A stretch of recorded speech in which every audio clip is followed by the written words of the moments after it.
बालेश्वर जिला सौर थाना बालंग ग्राम और बाहानगा ब्लॉक पंडाशुणी पंचायत बारेंगिया ग्राम में चोरा करतकल उपरे शनिवार दिन वन विभाग चढ़ाऊ करिछि। एही चढ़ाऊ लक्षाधिक टंकार काठ और जंत्रांश जबत होइछि। बालेश्वर डीएफओ निर्देशक्रमे जंगल विभाग कर्मचारी माने एही चढ़ाऊ करी लक्षाधिक टंकार काठ और काठ कटा यंत्र को जबत करिछि।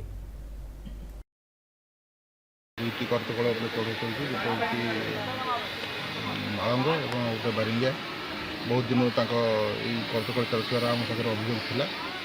आज आम चढ़ाऊ कर बालंगे जोटा आम फास्ट टाइम कलु आज से सब इंटाक्ट था। तेणु से सब जिन आनीचु से मत खबर पाई खोलती संपूर्ण भाव जिन किसी पाइलुनि अधा अधी पाई।